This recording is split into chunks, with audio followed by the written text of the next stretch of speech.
Hi, I'm Marc, host and creator of Get to the Joke, a web series that is a masterclass in the art of stand-up comedy.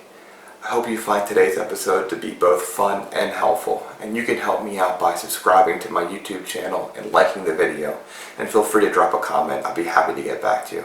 Alright, well, let's get to the joke.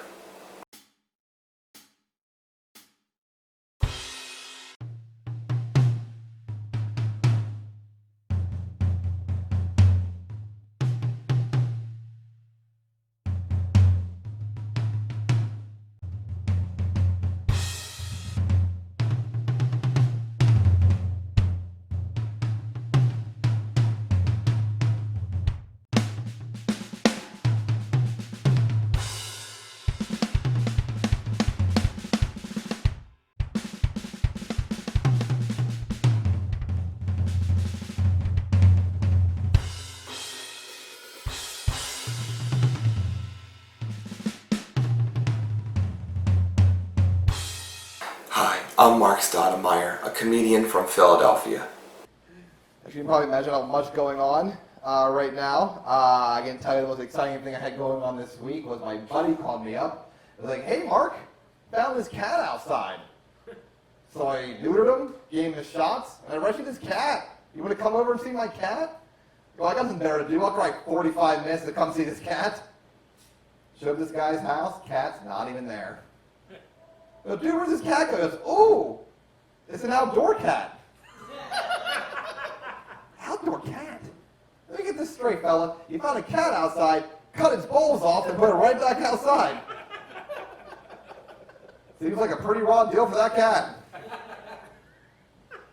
Story has another turn. This guy has two other cats. They're both house cats. Now how's an outdoor cat feel? It's like, "Oh, outdoor cat, don't be coming in here. See all this food and air conditioning and love? That's not for you. You get right back outside, you outside cat." Now I know how Cooper Manning feels. Nobody. All right. For those who don't know, Cooper Manning is Eli and Peyton Manning's other brother. There's a reason you never heard about Cooper Manning, because nobody cares about Cooper Manning. He's an outdoor cat. And our guest today is none other than Jon Koppel, one of my best friends in comedy. Actually, our friendship transcends comedy, and we're best friends outside of comedy as well. Jon's a great guy. We started comedy together way back about 6 years ago at this point, and truly one of the best people that I've got to meet on this crazy journey. So it just made sense to do an interview with Jon and get to know him on a different level. Actually, this was the first interview I ever did. When I decided to start this, I felt the most comfortable talking to Jon. So it made sense that we did I tried out the format for the show with Jon. So this is the most raw, initial way that this web series was going to go. So you'll get a little bit different version than what you've heard the last 2 episodes probably. You also hear things like my dog barking in the background and my wife making popcorn in the microwave, all things that we've canceled out since then. But I hope you enjoy this episode. Jon is a great comic. He runs great shows out of Ambler, we'll talk a little bit about. He is the host of the very popular podcast Peaks, which I highly recommend. I got to be a part of it, and it was so much fun. And I hope you have much fun watching this interview. So let's get to the episode.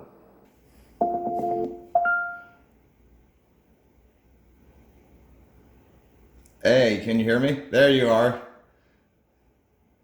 Oh my goodess. Hey, what's Look up, at buddy? this. How you doing? This is a modern That's not at way all. to podcast.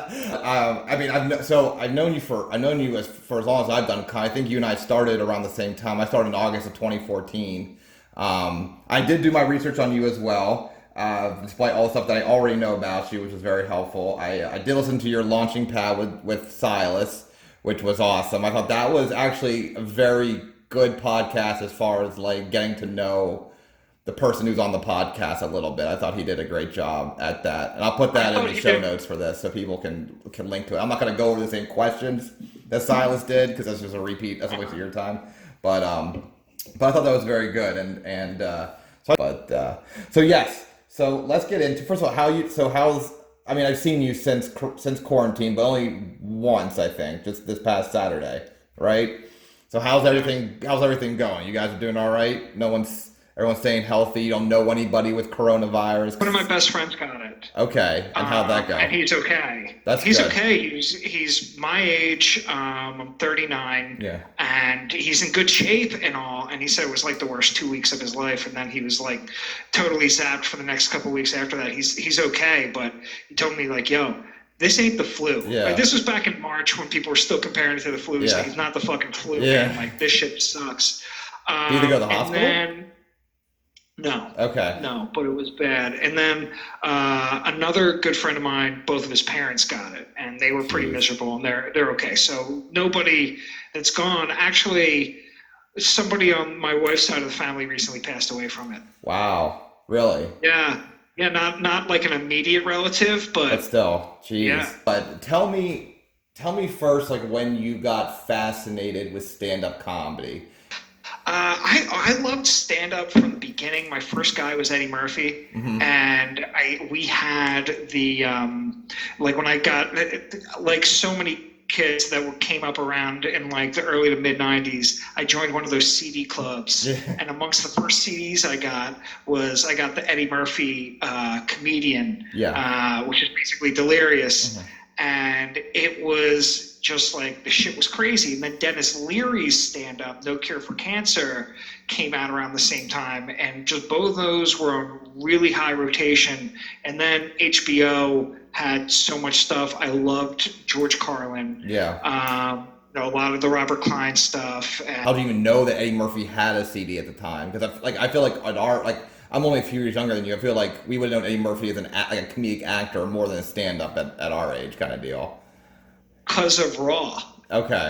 Raw was on HBO. Okay. So he did that HBO. So I had seen that, and I was like an untethered kid in terms of what I was allowed to watch. Okay. Like I saw fucking RoboCop in the movie theater. Like my parents was really like derelict in their responsibilities. So I was watching Eddie Murphy, when his stand-up, I'm like, yo, this motherfucker's crazy.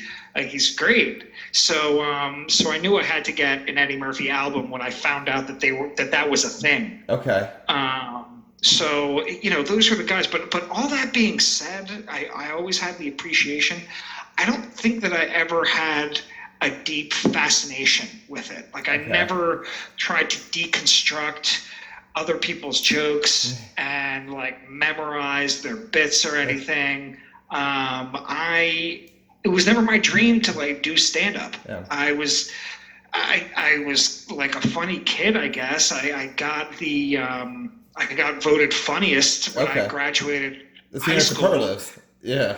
What's that? The senior superlative. Now, were you funny all the time, or were you funny just with your friends, or like were your parents funny? Like, My oldest brother was super funny. okay.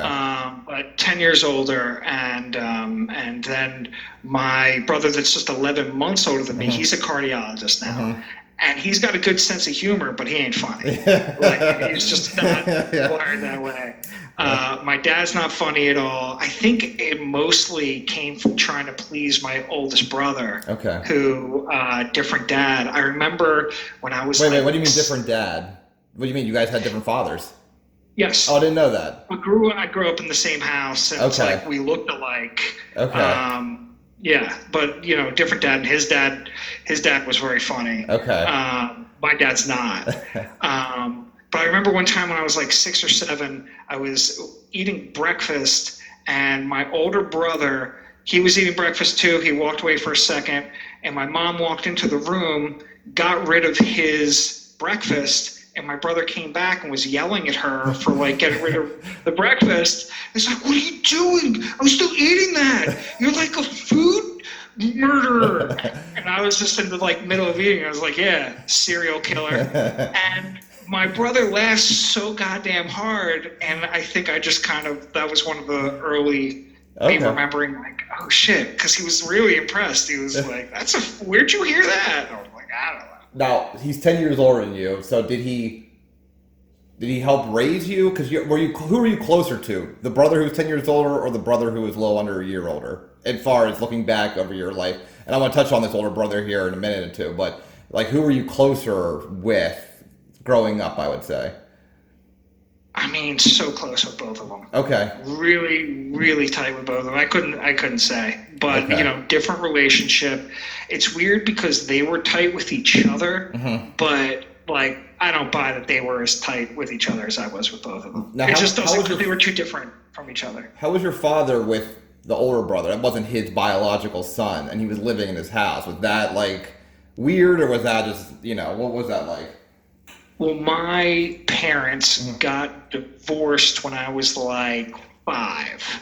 Okay. So, and up until that time, my dad was working ridiculous hours anyway. He became a lot more present in my life after they got divorced. Interesting. So, so I don't have many memories of like my mom and dad together. That wasn't a big thing. As for how they were, it was pretty weird. It was just like, my dad didn't have that much patience for him, and they didn't understand each other. Your father is a doctor too, right? Is he a cardiologist as well, or is he? He's a urologist. Urologist, okay. I knew. Okay. My dad at this point is 85 years old. That's my right. dad's up there, so he's not as like hands-on, practicing medicine as he was, but he's still kind of involved. These old guys, they don't want to retire.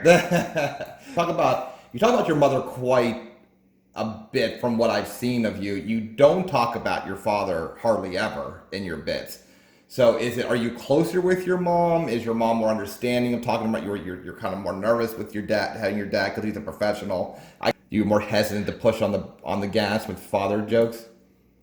I do have one bit about my dad that I was doing for a little while. My dad isn't particularly funny. My mother is a huge character, and the friends that I have that know my family really well wonder why I don't have more about her, because it's just like she's up to a 10 at all times, and she's fucking wild. And she's always telling me how much funnier she is than me, and like, why aren't I doing this?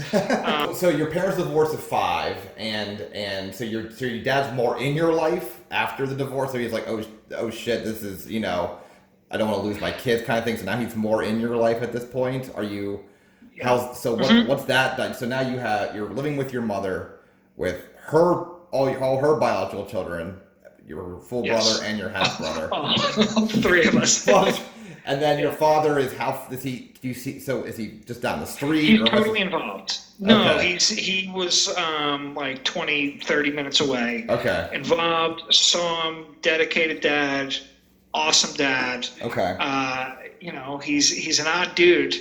He's a character, but great dad. Okay, so now, so he was involved. But day-to-day stuff. You're 5, so you're home all day pretty much. Does your brother help? The brother who's 10 years older, you kind of fill in as your father a little bit, helping take care of you a little bit here and there, changing diapers or whatever. You heard stories about what he was doing. No, okay. It was different, man. It's 80s. We were free range. 80s is not that free range. I was born in the 80s. Free range. So we lived on a cul-de-sac, and we would just run outside. Where did you grow up? Not far from where you live now, right?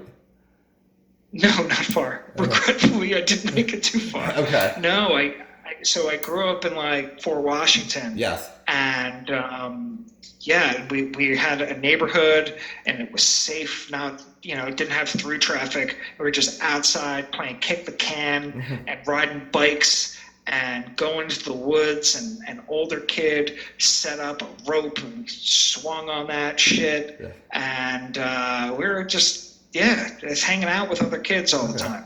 And my mom didn't wake up in the morning to get us set for school. We got up, made ourselves breakfast, and walked to the bus stop. Did your mom work?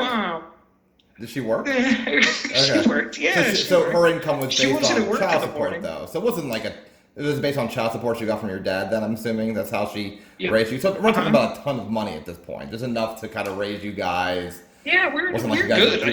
We were good. Okay. Yeah. So, all All right, let's fast forward. So, was it important to you to always? I don't know. Was it? So you said this was a very amicable divorce. It wasn't. You Yeah. okay? So they were on good terms. So you didn't feel that you had to be funny to break a lot of tension. You talked about being funny with your older brother because you could make him laugh, which was important. Your mom seemed to be somebody who's like a life of the party character as well. I don't know if that would somehow to relate to her. Was it important to be funny during this time, or was it just you were naturally funny and you were just this is just how you are, whether your parents are going through a divorce, whether it's English class at school, or you're playing kick the can with your friends? Is this just how you were all the time? I think it was a combination of, being in a house where people weren't sensitive to profanity and, taboo subjects. So wanting to kind of push it. And also I was never patronized with, if I said something, I was trying to be funny and it sucked, nobody was going to give the sympathy laugh. So, knowing that the laughs that I was getting were real and that I wasn't going to get in trouble for saying something off color, it really it set the standard of all right, let's see what I can come up with here. So I think that was a component. And then also having a brother that was a future cardiologist. If I went back in time right now and dropped that information on our family, nobody would bat an eye. It's yeah, no, he's a genius. I was told the whole time, Alex is a genius, and Alex is the smart one. So I kind of, there was a defense mechanism thing to it of well, I better be funny or charming or something because my brother's the smart one. Yeah, there's been this big. I feel like there's been a big emphasis, at least lately, on comedians that are just talking about themselves. However, you don't talk about things in your life that have put, let's talk, about your brother, the older brother that you had that overdosed and died. Why don't you talk about that on stage? Oh boy, I don't know if there's a funny angle, or I haven't. Actually, you're one of the very first people, the first person the comedy world certainly that I've told this to, but that's one of the things that I'm tinkering with. Mm-hmm. I did for the very first time recently look back and say you know what? In a really dark way, a lot of funny things happened around that time, around burying him. And I'm 30 pages into, I don't know if it's going to be a book, if it's going to be a screenplay, That's cool. But I worked pretty hard on it because I think about all of the different characters and all the different ends of the family I was juggling, and it was insane, and of course really sad, but also I don't know, there's a lot of humor that comes with that stuff. I get it. So. Yeah. I don't know, considering that I that I wrote, comedically before I ever performed comedically, I think I do look at some ideas as that's better on the page than it is on stage. And I think that this might be something, and maybe I'm wrong, a lot of people have better comedy instincts than me, but I think it might be better on the page. I think a lot of people, if you do it on stage, they're going to be too freaked out and ruin the vibe. I get stuff it. like that. No, I kind of want to talk about that a little bit if you don't mind, because you mentioned that this is a brother that you were looking to laugh. I mean, you messaged the story about the cereal and your mom. That was a big, that's a story that you brought up. You talked more about this older brother who's now dead than you did about the brother who's the cardiologist. Walk me through, if your brother does not die, do you get up on stage and tell jokes? Definitely. Okay. Yeah. I mean, there is the element where you approach life with if you want to do something, you better do it because you never know. Nothing's guaranteed. Mm-hmm. That's a valid thing that I've been through and I've experienced. By the way, I mean, not to veer too deep into the dark macabre, but with the whole opioid crisis, he's not by a shot my only example of this. I had a former roommate. I had a guy that was a good friend on my freshman year. I mean, there are people, that no one's really been sheltered from it. So there's a lot of examples we can all look at of people where we can all say, and it's not just because of opioids, but in my life, a lot of it has been. You say if there's something you want to do, what are you saving it for? Well, if if you Go don't ahead want and to do talk it. about your brother, why don't you, do you have a joke about drug addiction and that kind of thing? Like, is it a way? Because I mean, I've said this to you, and I said I do not like comics that come up on stage and use the microphone as a way for therapy. However, if they have been through something and they can somehow analyze the crap out of it and show and pinpoint the absurdness of that situation. Absurdity. Thank you, absurdity of that situation. So, writer. I know. I went to public school. The school system failed me. Uh, is there a way that you can touch? So walk me through that. Walk me through your brother, because you bring it up once a year. I think on your brother's birthday, you put a post on Facebook. It's my brother's birthday. He would be X number of years old. You know, it's touching. I don't want to I don't want to make light of it, or I don't want to. I don't want to just like use this as fodder for this, but I do want to touch on that. You know, your parents get divorced at 5. Your brother dies, and you're how old? I was You're 28. 28, and but he was one of your best friends. I'm assuming just by the way Oh you yeah, talk yeah, about yeah. him. Absolutely, absolutely. We spoke like every day. Just to go back to something that you had touched on before that, whether I would have gone into comedy if it wasn't for that. Yeah. To the contrary, there's a part where it's like that's one of the things that when I visit his, gravesite, or when I think about him, like, man, he would have been awesome about this stuff. He would have been, in certain ways, maybe overkill. He would have been texting me bit ideas all the time. He would have wanted to like us to co-host a podcast. And since he was my big brother and I looked up to him, I would have definitely just done that, and it would have sucked. Like it just would have. So he probably would have been involved in it.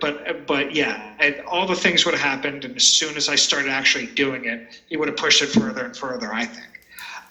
But in terms of like what that time was like, I mean, man, it was just like the depths of it was just terrible.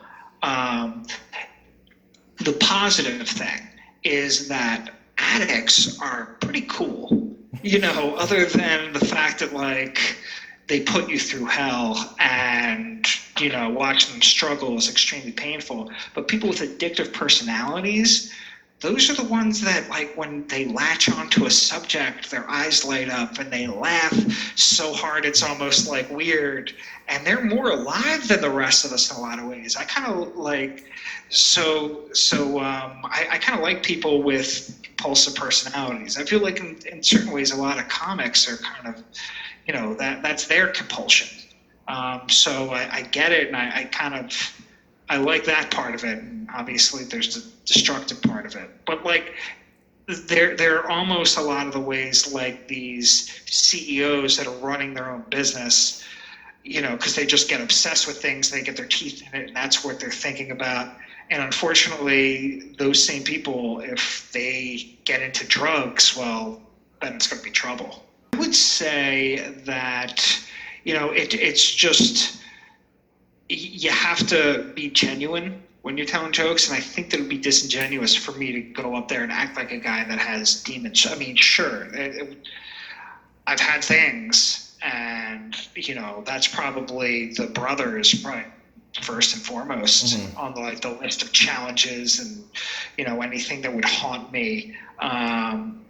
But it's not what makes me laugh. I get it. But it's a funny thing about doing with comedy. Obviously, when you go out and see comedy, your responsibility is to the audience. Yeah. You're trying to kind of serve them. And a different thing, we were talking about Silas's podcast. That's about open mics, and that's more about a lot of the guys that get up and do that. It's just about like getting their shit out, and it's like, you do realize that you're supposed to be entertaining people right now, right? So I think there might be kind of like a classic, what entertainment's supposed to be way that my brain works. Of like, even though I do like a lot of the darker stuff, it's like I just don't intrinsically understand how to make it funny. You know, I guess the answer is, and I never thought about it in as like, you know, maybe I've internalized it, but I've never expressed it in as sophisticated terms as you just did. But you know, that's, I guess, one of the things that I'm working on right now. You Okay. know, with what I told you I'm writing, because you know, I don't know if I'm going to turn it into anything, because it could easily suck when I'm done with it. But it's been a good exercise, if nothing else. Are you writing it down because it needs to be written and you just don't feel comfortable saying it? So like, I need to talk about my brother. I'm gonna write it down. I can't talk about it, but at least it'll be, my kids can read it at some point, kind of deal. No. It's mostly because ever since I kind of hung up that whole blog thing, you know, 8 years ago or 7 years, whenever I did, and I've done the comedy thing, which I told you was never really my plan, and it's just kind of kept on going. I've always said to myself, like, but I feel like more of a writer, and there's nothing douchier than somebody who considers himself a writer that's not writing anything. You know? What is it that got you up on stage? What's like, I want to try stand-up comedy? What got you over that hump as far as like, this seems interesting, it seems cool, I might be okay with it, I'm going to do it? What was that hump? Oh, that's a good question. You know, as you probably heard on the other conversation, which I don't mind repeating myself. Okay. I'm a comedian, like I live to talk about myself. But I had a blog for a little while, which sounds ridiculous, but it's funny because I didn't even mean to do that. I said it was called "I Need Another Drink," so it was ineedanother.drink.com, and I guess like, I said I need another drink, and I said that sounds like a funny website. I'm like, what's on that, you know, domain name anyway? I looked it up. I was like, nobody owns that? That's insane. So I bought it, which cost nothing, and I just like had some silly ideas of what I could do, and it turns out that anything you want to do with a website is actually pretty difficult and expensive and time consuming. So like, oh, well, I guess a blog is cheap. So I wrote some shit, and then it turned into me writing shit like 4-5 days a week. And then I was getting a good amount of hits on it, and I felt weird about promoting it. Because I'm a professional like you are, you know, you feel weird about your comedy, you know, and having a profile with it. So I eventually just let it die, because even though it had some following, it just like, well, what am I doing with this? Am I ready to actually try to blow it out or no? But I did have a lot of people that followed it kind of commenting about like, where do you do your comedy? Where do you do stand-up? So that made me start thinking about doing stand-up. And then one of my buddies, when we went to a show together, we went to see Norm Macdonald, and he was saying that he wants to do stand-up. Why don't we just do it together? And we signed up at a Helium open mic. Okay, and so what was the first show that you did on stage at? The first time you performed? Because if everyone wants to know your Helium story, they can visit the Silas thing, because it wasn't the first time you didn't make it on stage the first time at Helium, but so the first time you actually told a joke on stage was where? The first time I told a joke on stage was Helium. Okay. I didn't know that there was anything else. And you and your friend were able to get on, because the way they select the open micers is either random or you've somehow a regular there they want to see more of. So you both just got lucky and got. So we went there. We didn't get on. We were talking to the bartender Brad, and he was like, you know, we hit it off. We had some drinks. We were hanging out. And he's like, well, sign up online. I'll see what's your names. And he kind of, I shouldn't even blast him out like that. And it's so hard to get on that mic. So he ended up helping us out, I think, or maybe he didn't. Who knows? So then the following week we went back and we got on stage there. Okay. And you got 3 minutes. Now walk me through those 3 minutes. What jokes did you tell? Okay. Any jokes that you do now, or just that 3 minutes have been they're archived now in the annals of Jon Koppel comedy history? You know what? Those 3 minutes are gone, but there was about 2 of those 3 minutes I rode with for like a year and a half. I had a really good set. I repurposed a lot of shit that I had written before. I kind of combed through my writing from the blog, and it's like, oh, I can turn that into a bit. All right, that's good. So many people talk about their first times on stage and having no idea of like how a joke is going to come off. I really thought it through pretty well. And yeah, I think in a certain way it spoiled me because I did really well my first time. And then I ate shit a lot after that for a while. But I was like, oh, I'm good at this. And then I didn't think as much through it. And then those jokes didn't do too well. Okay. I forgot that you had told this joke until I watched the clip. And it is by far my favorite joke that you do. And it's the blowjob economy joke. So, a lot of my friends are other married guys. They're the worst. All they do is bitch constantly. Biggest complaint from married guys is that they don't get blown often enough. And I can totally relate. Totally. Just the other day I was thinking that blowjobs are so easy, but they make me so happy. I mean, if I were my wife, I would blow me all. But I wouldn't. I definitely wouldn't. For a lot of reasons. Mostly because blowjobs are just really valuable. You can't just give them away. Like, when you're married, a blowjob is worth like half a birthday gift. It's true. Yeah, it's because it's rare. It's about supply and demand. If you flood the market with blowjobs, all of a sudden your blowjob's not really going to be worth anything. Married women aren't prude. They're just concerned about blowjob inflation.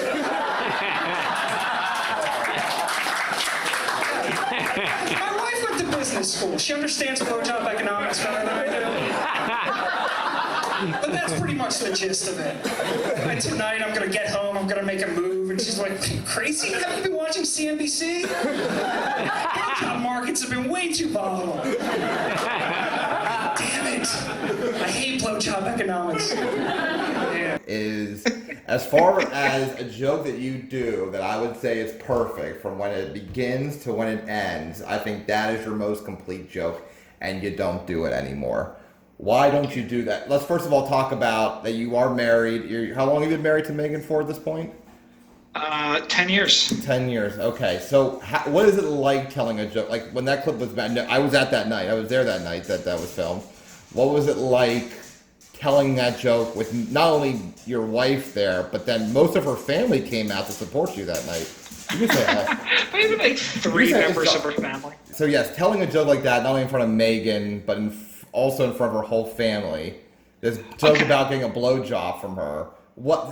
Do you have no fear telling a joke like that? I don't think I could ever tell. I could never say a joke like that, or how good it is, which is a very good joke. Well, that's very kind of you. It's her sister and her brother were there, not her whole family. That's not a joke I would tell in front of her parents. But, that's up to her. She said it's cool, because of course I thought that. Like, I'm not insane. I'm like, I can tell this joke. And she's like, yeah, it's fine. No worries. That's cool. Yeah. So tell me the genesis of like how you were able to, you talk about inflation. I mean, it's a very like, I call it like a Frasier-like joke. It requires a high level of intellect to come out with that joke. I don't know, you can't be like, I don't know what you want to say. You can't be Larry the Cable Guy and come up with a blowjob economy joke. It just doesn't exist. So tell me you don't have to go into detail about how did you connect blowjobs to inflation and getting that. So just tell me how your mind works to marry those two concepts together. Well, first of all, thank you. It's very kind the way that you're framing it. But I'm a greedy motherfucker, and I'm always like, can't I be getting more? Like there's never. You're never satisfied with the amount of action you're getting as a guy, or Sadly, I'm starting to get more satisfied because I'm getting older, and libido isn't what it used to be. But so it's it really mostly came from having friends that complain about it, and I think you could probably relate to this. As a married guy, you go to like a kid's birthday party or a neighborhood barbecue, you get into a conversation with a guy that you barely know, you're having a beer, and then before you know it, dude's like, why doesn't my wife ever blow me? Like, what? We don't know each other. That's weird.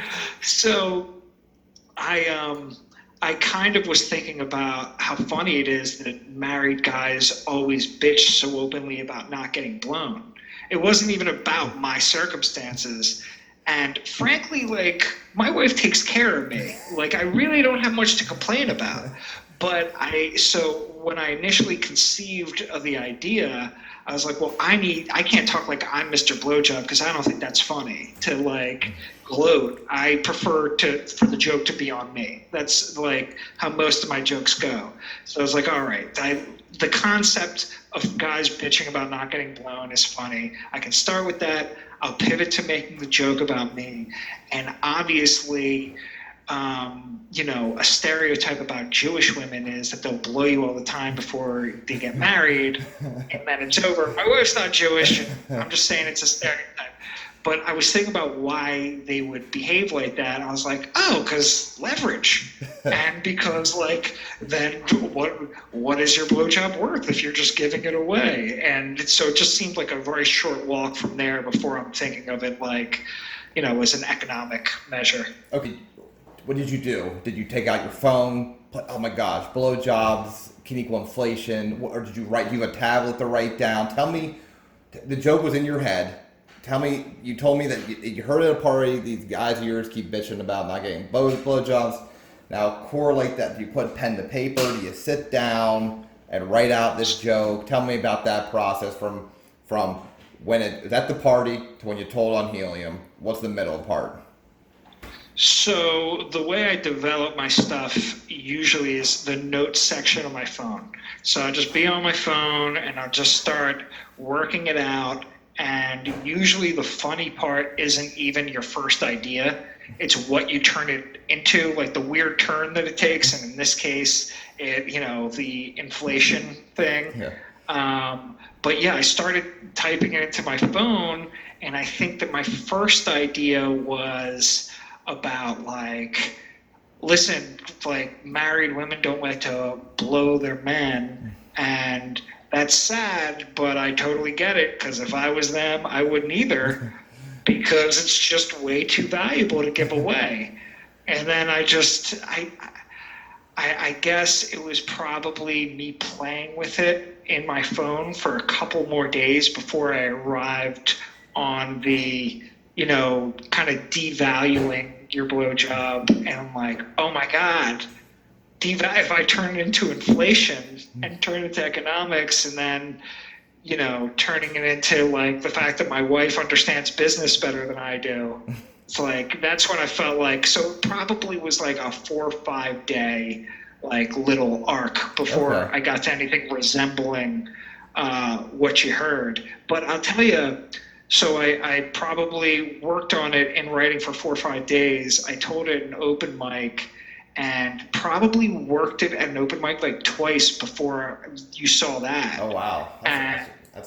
Yeah, and that was the first time it really hit right, because I really kind of put the ending together on that one.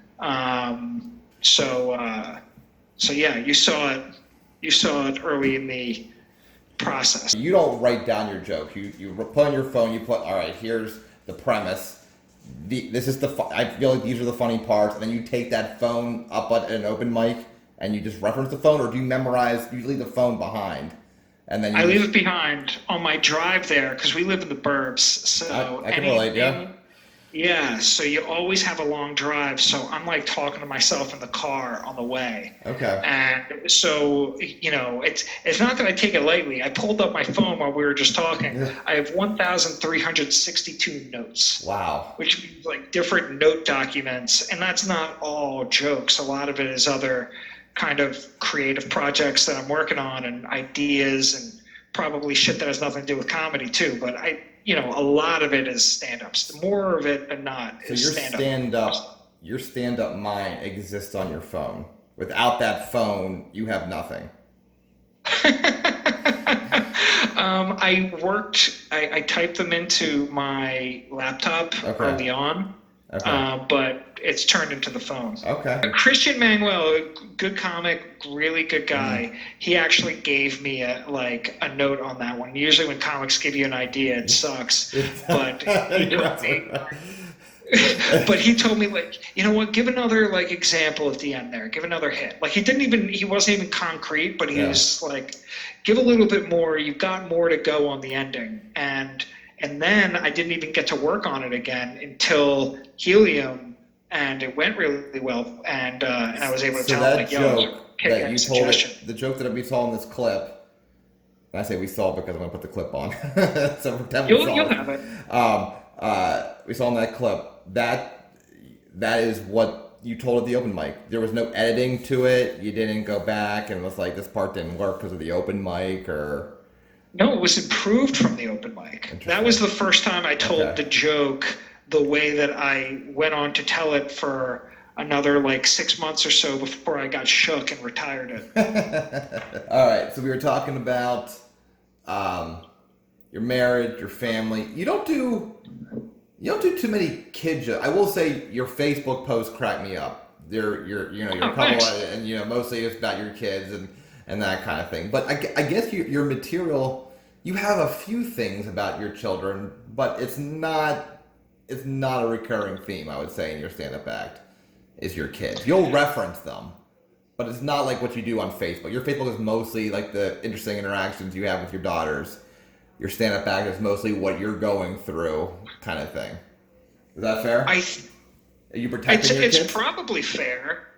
Thank you. But I think that, sorry, I turned this down. It's... I'm listening, I'm sorry. Okay. I try to be sensitive about putting too much kid stuff out there because I feel like it gets annoying. I feel like a little bit goes a long way. Is it? Because those are... Bombing on a joke about your kids feels worse than the average bomb. I feel like I shamed my children, It's like, have you ever put up a Facebook post that includes a picture of your daughter and it doesn't get love? And it's like, this... I don't even usually care if people respond to my stuff, but this is my kid. Fuck you people. Is there anything with you that you are like, this is off limits, I'm never going to talk about this? I think it's funny because I use whatever language I want, but there are a lot of people that have told me that I'm a clean comic, and I think it just speaks to the way that I like my vibe in general. I'm like a way less funny John Mulaney. It's I'm dirty, but I get credit for being clean because I'm not like a dirtball. You're clean cut. Yeah. Okay. No, I guess in terms of things that I wouldn't talk about, it's probably more social commentary stuff, because sometimes you think of a funny angle about race or gender inequality, because these are things that we think about all the time. It's always in the news. And as I said, I loved George Carlin. I loved Louis. I feel like I'm not allowed to say that. But Louis brilliant with talking about this stuff, and Jon Stewart and stuff like that. But it's like, it's not worth it, to even try to touch on a race issue. Okay. How brilliant would it have to be for me to get away with doing it? I know. It's one of those things with politics. I'm huge on following current events. I have a lot of thoughts when it comes to politics. I'm not even tempted to make jokes about politics because, you know what? You got some of the best comedy writers in the world working on the staffs of, John Oliver and Seth Meyers and Colbert. It's like they're covered. They're doing a great job. I know it pisses a lot of people off. I think they're doing a great job, but it's like, what am I bringing to the table? I feel the same way. So let's change. Have you found that what you respond to comedically doesn't necessarily align with what you manifest comedically. Like I love the idea of something like Louis and Jon Stewart and George Carlin, like anything. Well, those three aren't exactly the same, but people that talk about society and really delve into things. And then I realized very early on, it's like, well, whenever I've had people going at a party, like really been in the zone and had people laughing, that's not what they're laughing at. Yeah. Like if I want to try to be funny, this is like, I know how I can be funny. Yeah. Does your age make you more self-conscious, more vulnerable to this isn't gonna work? I mean, I'm 35. I'll be 35 in a month. You'll be 40 in a month.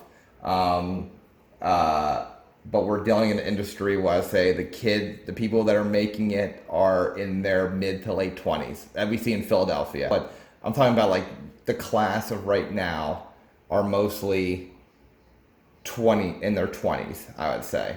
Does your age, when you do anything comedy, does your age come into consideration at any point? Oh, sure. Yeah. Yeah, no, it's like a constant source of shame. Yeah. No, I'm there with you. It feels awkward. Well, I'm 5 years old. Yeah, it's definitely one of those things where it's probably part of the reason I've scaled back in a major way when it came to open mics. It's like, dude, I can't. It's not mostly driven by what will other people think. It's by what do I think of this. Mm-hmm. It's is this what I want to be spending all my time on? It's really like lighting an entire night on fire to get on stage for 4 or 5 minutes at a place where people may or may not be paying attention. Yeah. And you just could be hitting the wrong part of the night where the drunkest dude in town walks in. Like, this shit happens. And you're like, great. That's what I built my night for. That's why I left my wife to put the kids to bed. Yeah. No, I can totally relate. I mean, it's just, there's nothing more demoralizing than you feel you have something going as far as like, I feel good about these jokes. And then you turn on, or you watch on YouTube, you watch a clip of a stand up and like they're killing it. And you find out they're 25 years, I don't know the age thing. I just want you, so you have scaled back. You used to, for you, cause I know you're like, I think that you love stand-up more than me. Oh, I love stand-up. I have no tolerance for anything that's not. I can't get an SNL. I can't get into anything that's sketch or improv. Or I just want to hear jokes. I want to see the whole persona, which leads me. Let's talk, because I want to, before this, I know we're going on long here, and I want to be conscious of your time, and I want to get to a few last things here. Let's talk about the Jumbotron joke. I'm married, which is pretty great. My wife seems to like me a lot. I just wish she liked me enough to let me have sex with her. That would be like the ultimate. It's tough. Having sex with your wife is kind of like getting on the Jumbotron at a baseball game when you're a little kid. Because you want it to happen so bad. You got all these big ideas of all the cool shit you're going to do when it finally happens. And you wait, and you wait, and you wait, and you start to think, man, maybe this isn't ever gonna happen. But that's when it happens. And it's over almost immediately. You didn't get to do any of that cool shit you thought you were. You just made a stupid face and then it was over. You get all frustrated and defensive. Like, yeah, I'd be a lot better at this if it happened more frequently. She doesn't care. You just walk away, get yourself a funnel cake. Tell me, I want to know from beginning to the clip we saw. The clip is the end. What's the beginning? Where did this idea develop? This joke, more than any of my jokes, probably developed the way that people imagine stand-ups to come up with jokes. I was in bed at night and I was like, ooh. And it hit me. It was a night where I tried to get laid and it didn't work out, and I was frustrated. And then I thought about the joke, and I had to get up out of bed and Google having sex jumbotron, because I thought like, oh, I have to be stealing this. But where did jumbotron? Like, It just came out of nowhere. Just like almost like God put that in your head. I just thought about like, it's one of these things. Getting laid when you're married is one of those things where you want it so bad, but you don't have much agency over. Anything else that you want to do, it's like, well, then do it. The world's your oyster. Pull yourself up. But with that, it's not necessarily in your control. And I guess I was just like ruminating on how frustrating that is. It's like going to a goddamn baseball game, getting on the jumbotron. So you're in bed. It's coming to okay. So I didn't get late. So that specific night that you thought you were to get late, it did not happen, and it got in your head, and you got up that night to go check to make sure that wasn't a joke that's already been told. Yes. Okay. I got up. I was like, that had some. I wonder where I heard that. And now I'm convincing myself that I just came up with it, and I searched it in a few different ways. And I'm like, I came up with that? That's good. It was really, and I'm like, I'm going to develop that tomorrow. But, So what's the next step then? I know your phone is the main source of, you just go to your phone and say, okay, jumbotron, not getting laid, funny faces. Like, tell me how did you get that joke into the form where you pretty much just set it up once and then it's just analogy, punchline. You just pretty much hit down that list. So I typed it into the phone, and whatever I dicked around with initially, probably within the first 2 minutes, was the whole joke, other than the making a stupid face. So this is the same night. So, you didn't go back to bed. You're like, I can't go back to bed without the next morning. Oh, so you went back to bed. And then I went back to bed. Okay. I put in notes. I said sex jumbotron. Okay. Just put that. And then on the train ride to work the next day, I picked up my phone. I'm like, okay, so and then I worked it out, and I had the joke basically as it exists today, other than the stupid face thing. And I told it, and it didn't work. Where did you tell it at? I think I probably told it at Grape Room. Was the delivery what we see there? Because the delivery comes off as this almost like this very nice, you're trying to get the audience, you're trying to, you guys don't, you're trying to get the audience engaged. You're not in the back of the stage. You're not playing a character. You're this endearing guy trying to almost bleed your heart out to the crowd. Is that how you delivered it? No, I'm sure I didn't. Because early on with a joke, and especially it's early on in me doing stand-up, I don't think I had the confidence to deliver it that way. But I certainly, I think, it might have even been a comedy cabaret. So I had, that was at Norristown, was the one clip that I sent you. Mm-hmm. And my headlining show, or that might have been the other show that I had in Norristown, the one where I won the headlining show. So I had never done it with adding the part about the stupid face. And it gave me more confidence. I'm like, oh, that's actually, now it makes so much more sense. And that's a really good line that would apply to both. But where did stupid face come from? Did you watch jumbotron clips just to see what people were doing? Just I'm gonna do some research and see what people do on jumbotrons? Or just a cliche thing about jumbotrons. Okay. It's like when it finally, because I had the line it finally happens and it's over almost immediately. Yeah. And you put that in your phone. And that goes right into your phone. So I had that, and then it's over almost immediately, and you walk away and you get yourself a funnel cake. And when I had that, I'm like, that's pretty good. But it occurred to me, so I had that Norristown show, and I needed a half hour. Yeah. So I'm struggling to come up with a half hour worth of stuff. I'm like, I had that jumbotron thing that didn't really work. And so I'm thinking, so there were a few lesser bits that I'm trying to think of to turn into headliner worthy material. And I was like, oh, that line came to me when I decided to rework it. It's like, oh, that really works for this whole metaphor. Okay. Because I've been on the jumbotron before, and I made a really dumb face. Well, I remember you telling me too that you used to try your jokes out on your wife, which I don't do. I I don't want my wife to. This could be a great joke, and just because she doesn't like it, now it's dead in the water. Do you still do that? And what happened with this joke when you tried it out? Or what? Do you remember what she said about it? I think she thought it was really funny. Okay. She liked it. She's supportive. She doesn't, but I think that we're easy laughers in our house. So she might give me like an artificial sense of confidence, and then I tell these jokes to a bunch of incels. It's like I like my wife more than you guys. Okay, cool. Thank you for walking me. Now, when you first told that joke, what's your editing process like? Do you record yourself every time you tell jokes? I need you to do this out. No, Okay. I should.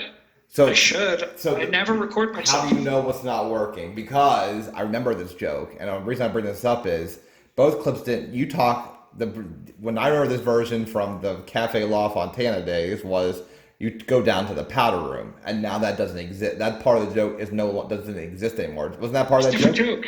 I thought that was. Usually, I would tell them back to back a lot of the time. Okay. Yeah. But you don't even say that second part anymore. The powder room joke. That doesn't even. I've gotten away from that joke. I guess I've done it here and there. So how do you edit? I want to know how you edit. How do you weed out? Jumbotron is a 4-minute joke in 2016. 2020 is a 2-minute joke. How do we cut time on that joke, or what did you do to improve on that joke? I want to know your editing process. I don't think of those two as the same joke. Okay. So what I do in that stupid notes section of the phone is that before I have a show, I'll type out Jumbotron, blowjob economics, taller slash balls, Irish Jew, all of powder room and just those tags, and then I'll have 10 things, and then I'll think okay, all those things together, that's 12 to 13 minutes. Okay. And that's kind of how I structure my things. And there's some that I just always thought were good segues into the next one. And over the course of time, it's I just kind of, if something bombs one night, I'll remove it from my next set list that I do. And whenever subsequent shows, I look back at my most recent set list and I'll play with it based on that. So sometimes I'll have something not work the way I want just once, and I will totally forget about it. Okay. It's not as scientific as it should be. Okay, that's fair enough. That's okay. That's almost like the blowjob economics. I had one bad experience with the joke, and I never wanted to tell it again. How much does the venue and the audience affect the joke? So you say you bring your setup before you even get to the venue. If I can say go out, John, I'm putting you on a show in Oxford, Pennsylvania. It's called Red McGee's. You have no idea what that place is. Your set list seems to have already been created. You walk in, it's a dive bar. You walk in, it's caviar and tuxes. Does your set list change? Or do you go and deliver that material no matter what you came into the door with? I'm going to tell these jokes. There's pagans here tonight. There's the mayor here tonight. There's, state senators. There's guys on work release. Does it matter the audience and the venue, or do you tell that set list the way you came in walking through that front door? That's something that has evolved. Now I will tweak the set list. Okay. There have definitely been times for my first 3 years in comedy at least, I was nope, this is what I'm doing. This is what I decided that I'm doing. This is what I think my favorite stuff is right now. And I definitely, when I say my favorite, I give way too much weight to what I just wrote. I fall in love with the things that I wrote the most recently, because I like writing. Yeah. I'm such a dork. No, you're not. So you don't have a joke book. There is no Jon Koppel. If I say I want to put money and I want to buy Jon Koppel's joke book, it doesn't exist. I can't do it. I can just buy your phone. Nope. Okay. Yeah. Sorry. No, you're fine. So the other thing that you and I feel like you and I are extremely similar in a lot of situations, and I feel that you and I don't talk to the audience. Is it a fear? For me, it's a fear of not making it. I'm gonna ask a question. I'm gonna get an answer I can't do anything with, and I'm just gonna look like an ass on stage. What is the reason? Like, I know you don't talk to the audience. I mean, you'll do like how's everybody feeling, No, not much. but not into the weeds. Here and there, like in my last show, I kind of talked about the coronavirus and dickheads that have gotten into good shape. And I started talking to one audience member that lost 20 pounds, and I was messing with him a little bit. But for the most part, it's just what I prefer. Like, I prefer seeing people's material. And people that are quick on their feet and that are great at crowd work, I give them a ton of respect. A lot of like my best friends in comedy, that is a big part of what they do. It's just not what I think it's, our early experiences with comedy is really formative. Mm-hmm. So I think of my favorite stand-up acts, and it has nothing to do with crowd work. Yeah. And it's like, so just in my mind, I can't shake that's just not what good stand-up is to me. Okay. If I go out to a show, like, I'm not gleefully talking on the way home about how funny he was at fucking with a heckler. Like, I want to talk about like how good the material was. So that's kind of what I try to bring. Okay. It's not a lot of times. It's not what the crowd wants. How into a relationship with somebody, like let's say a new neighbor or a new friend or a new coworker, do you say, oh, by the way, I do stand-up comedy, or I'm a comedian? Is it the first thing you say? I intellectually want to be that way, but it's just not who I am. I'm kind of an open book type of person. So I don't tell people right away, because usually my thought process is I don't want to them to know this. But at this point, my whole team at work knows that I do stand up. It slowly came out. Yeah. I've been there for I'd been doing it for years before it came out, but I think I, had a few drinks in me, and I was just having a good time with one of my coworkers, and I said something, and then they said it to another one of my coworkers casually, and then I was like, no, it's okay, it's not a big deal. And then somewhere along the way, it just got to the point where it was like a critical mass. Enough people at my work were aware of it, so it's just kind of an open thing now. And so, yeah, and then in my neighborhood, it's like a really popular bar. I've got this monthly show, so kind of everybody knows. It's weird. People come up to you at work and they say something really stupid, like, the monthly earnings report was above average. You should put that in your act. You get like something stupid and like, get the hell out of my face, dude. Get the fuck out of my face. You're going to use this in one of your skits, aren't you? This is going to be one of your skits. Skits. Yeah. So I'll be on like a call with like 15 people. Like, John's probably got some jokes, right? You've been writing a lot of jokes about quarantine, John. What do you got? And I feel you can't launch into stuff that I'm like, I've come up with things. So anyhow, what's next on the agenda, guys? It's like, I don't want to be that guy right now. Yeah, no, I can totally relate. All right, so I added one more here. I want to talk about, so how frequently do you work on bits? I know you talk about there's an idea in your head, it goes into your phone. Is there a routine you have for bit? Like, I'm always on the train. If I'm working on, if you see me tell a joke at a club and you love it, the genesis is I developed that on the train, going to or from work. Is that okay to say?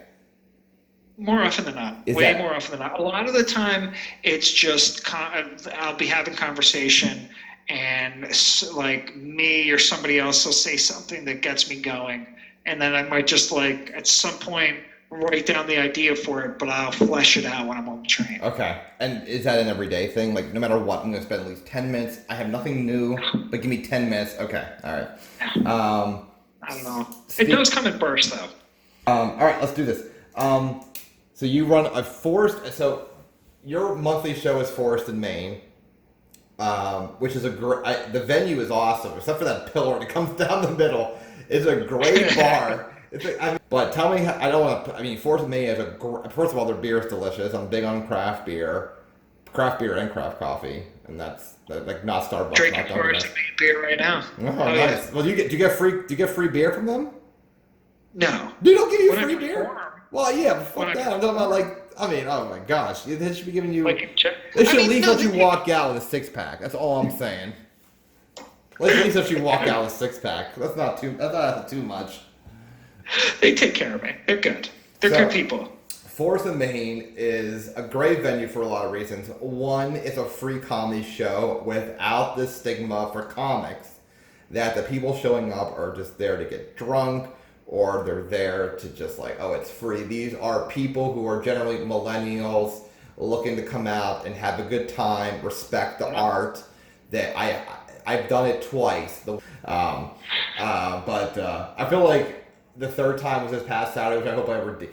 Is the woman with the red curly hair? Is she Forest and Main? Because she knew my name. I don't know how she knew my name. When we walked in, the woman who first gave us the beers. The Lab. Oh, Erica McNichol. Oh, yeah, the McNichols run the Comedy Lab, so they're Ambler people who like come from So the Lab and Forest and Main compete against each other. I wouldn't call them for comedy. They're neighbors. Okay. They're just two, different nights. The Lab people, they go out of their way to say, hey, it's BYOB, run down to Forest and Main or wherever and get yourself some beers. We've been we've been cognizant to like not try to saturate Ambler too much because it's not a very big town. And I worry about like saturating the town with me specifically. I think first of all, my experience with the Lab is that the semi-regular show that you're referring to when you're talking about the monthly show. The Lab, I liked the intimacy of the fact that they were right there. I'm big on like PJ Ryan. I'm big on audience being close to me, together. The Lab is kind of like Albright, but just kind of like you did Zoom shows. You know exactly what I'm talking about as far as you give a joke. If there's 18 people and they're all in 18 different states, that's a different reaction than 18 people sitting right next to each other in the venue. Yes. I like the fact that Lab does that. Forest and Main is cool because the people that are coming into Forest and Main respect the art. They're younger people or they're like my parents' age, they're like in their 50s and 60s, and they're there as it's not a date night or what it is for them, but there's a mutual respect. I'm not dealing with hecklers. If it is someone it's something that's trying to be in good fun, they just want to, it's just a different way that they're thinking. Yeah. Forest and Main is great. Tell me, how long have you been doing Forest and Main shows? I forget when we started. I did it with Buddy, me, Megan, and Eric Terrell, and that was 2 years ago? It was like 2.5 years ago. It was a couple of days before the Eagles won the Super Bowl. Oh wow! Oh wow! I didn't realize it was that. I mean, not that. It wasn't that long ago. Buddy cleaned up. He went last, and every time he said something that he wasn't sure how it worked, he just said "Go Birds," and everyone lost their fucking minds. Okay. So it's memorable in that way. But yeah, so we started. 2.5 years ago. So, and was this your doing? Did you show up to Forest and Main? Like, hey, I really like your beer. I've been coming here semi-regularly. I'm a comedian. Can I do a show here? One of the co-owners is a friend of mine. Okay. And, because I live in Ambler, so I'd like gone there, frequently enough. And, just from us being friends and them developing the new space, because they always had the place that was on the corner, and then they developed the new space, which is more indoor focused as opposed to mostly outside. And when I saw that they had a stage going in there, I said something to him about like, oh, that's really cool that you're gonna have music. Yeah. And the comedy thing was in the back of my mind. Yeah. But he took that to say, yeah, I meant to talk to you about that. Do you want to do stand-up? So that's cool. Then we were kind of off and running. It's like, because literally at the end of my block. I like what you do because you do something very similar to like how I'm trying to parallel mine and your careers here in comedy with you bring up new comics. Or you're not going to see the same comic twice, which is a great. I don't feel ill will not being back more than. I mean, I got you were out of town, so I got the host twice. But knowing that you're looking to like give people that have been doing comedy less than 6 months, people doing comedy for 6 years, the same opportunity to do 10 to 15 minutes is great. I would say, is it possible to do a weekend show at either the Lab or Force of Maine to bring a bigger audience out? Because you get a good audience for a Wednesday at both places, but on a Saturday, you did that almost like you had like the one time a year where we're doing a Saturday show. It doesn't need to be a headliner show. You could even go out and get like an act people know about, and do something. Have you thought about trying to build an audience as far as putting more emphasis on, hey, this is not just a showcase of people you never heard about. I'm interested in bringing in acts that you've seen on Sirius or TV. It's not a terrible idea, but once you've already kind of branded yourself as the guy that does free shows there, it's hard to be like, and this one you're paying for. Like, I know that in that scenario, they wouldn't be paying for me. Yeah. But I would say the venue would probably say, like, we do plenty of business on a Saturday. Force of Maine's the last Wednesday of each month, and the Lab is sporadic based on Facebook? The Lab, we were doing it like once every month and a half or so. Okay. Every month and a half, 2 months. So, obviously our most recent show was put off, and then we'll see when we get back on. Talk to me about Jon Koppel Podcast. Wide-ended. If you guys want to see Jon, I'll put in the show notes, but Jon Koppel Podcast is just, it covers individual comedians about just current life, right? It was just touching on how they like comedy, where they were at that point in time. Just things that were going on in the world. A lot of diving into what they're about. Why did you stop doing it? Christian Manuel was the last episode. I can't imagine that Christian Manuel was the reason you stopped doing it. No. But I think it was just that I got restless about my lack of a premise. I thought it was because you don't want creepy people in your house anymore. You invite these derelicts into this estate that is the Koppel mansion in Ambler. I was like, I can only imagine. I would have you and Buddy at my house, and that's probably it. I couldn't imagine having anybody else there. No, I was happy to have the people in my house. They're all people that I loved talking to, but ultimately these were pretty meandering conversations, which sometimes are the best things. But and especially anybody that went through something complicated in their past, or people might have a chip on their shoulder about something. That was great, and I think that they were really compelling. But I kind of realized what I'm listening to is not two comics talking. I don't listen to comedy podcasts. Yeah, really. So I kind of I like pop culture. I like anything that I can really learn about, and that kind of relay that into your new pop culture podcast. So what are you bringing from the Jon Koppel Podcast? And tell me a little bit about how you're making this pop culture podcast your own, even though it's not your server, or I don't know what I'm 35. I don't know what this is. The platform that's not the yours. Network. Yeah, thank you. Yeah, it's not yours. You're being solicited to bring your material and content to Wasted Robot. So what are you? Yeah. So what? How? Tell me a little bit about the podcast and why would I listen to this pop culture podcast versus any of the other ones that are out there?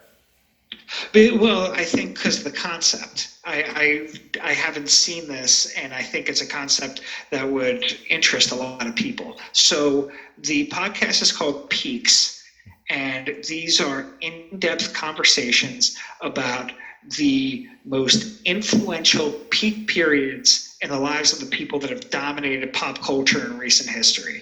So I've done Ben Stiller from 98 to 2001. We did Britney Spears from 98 to 2003. I did Macaulay Culkin during his crazy stretch. I'm doing an Eddie Murphy one. It's a person. It's not like, okay, it's not going to be Waco. It's not going to be September 11th. It's just individual people It's not time. About a thing that happened. Okay. So what we will be talking about is, I'm going to set it up, explain what kind of was going on in the world at the time briefly, what, for Ben Stiller, for instance, what the comedy world looked like and what our background was with Ben Stiller, and then blast through There's Something About Mary and the parents and how successful it was and what the influence was, and then he's hosting Saturday Night Live and he's doing this and that, and and then getting into the big questions, which are what was the greatest moment, who was the toughest competition, what was the biggest flex moment. We get off in a lot of like different side discussions about, the takeaways and the casting what ifs. And, we go into whether the peak was ultimately underrated or overrated. And I just think that, when you look at the people that resonated with so many, like, vast numbers of people, I just think it's interesting. Yeah. I guess the goal is to kind of be an elevated version of the bar conversation of like, dude, those Ben Stiller movies were great. Yeah, I like to, like, no, I'm going to come in, I'm going to be ready, I'm going to know like a lot of details about this stuff, and all right. Yeah, well, I like the concept. Is it always comedians are going to be on there? I mean, you're a comedian, but is it going to be the guest will also be a comic as well, or will there be somebody maybe in the field of pop culture that could come on, or possibly like your mom? You said your mom's a big like. Is your mom going to come on and talk about something kind of deal, or? Probably not my mom. So I have done 3 so far. I've got the next one booked with Aston Wallace, who's a great comic out of LA, and we're going to talk about Eddie Murphy, which is just insane. But as for, I'm not opposed to having people that are not comedians come in. I mean, if somebody is a writer of some kind, anybody in my life that I think can be funny and really have a point of view about people. Something I've been really lucky is that right off the bat, every guest that I've had has been like really passionate about each subject. Mm-hmm. I have the guest choose the subject. Okay. So one of the things is like, what did this person mean to you? And why did you choose them? And that just sets it up, and people just go from there, and it's been awesome. Cool, man. It's been really good. So when can we hear the first episode? Tell me when and where can we hear the first episode? Well, wherever you listen to podcasts, for me it's iTunes. Hopefully we'll get it on Stitcher, we'll get it on SoundCloud, wherever else. And I don't even have the date. What's the name of it? What's the name of this podcast? Peaks, and it will be coming. PEAKS, and I want the first episode to come out next week. So maybe next Wednesday or Thursday. If you don't mind sending me a link, I'll put it in the show notes for this interview here. Sounds good. Well, I'm not going to just sit on this because I think it's what you said was very valuable, and everything was really cool to hear, like how you come up with concepts and ideas and write on your phone and develop it and edit it and your past and everything. So definitely want to put this out there. Man. Even if this is a standalone thing, I'll have it out there. So that would be funny. But dude. So thank you so much, man. I appreciate it, dude. I can't wait to hear some peaks. But dude, I appreciate this conversation. I appreciate you, man. And love you, pal. This is a lot of fun. Thank you, buddy. I appreciate it. All right. See you, pal. See you, buddy. Bye. All right, bye. And that's our episode with Jon Koppel. I truly appreciate him not only being on this web series, but also being a guinea pig for it. I couldn't pick a better comic, a better guy. I love the way he writes jokes. That style of humor is what I really gravitate to. So, and none of them do it better than Jon. I hope you enjoyed it as much as I did, and looking forward to seeing you next Monday with a whole new episode. Please hit the subscribe button down below so that you can follow all the new content that comes up here and new episodes and anything else that we put out here on this channel. And go back and enjoy some of the other episodes that we've done as well if you really enjoyed this one. All right, guys. I'm Marc. Take care. All right, thanks, guys. I'm Jon Koppel. Yeah!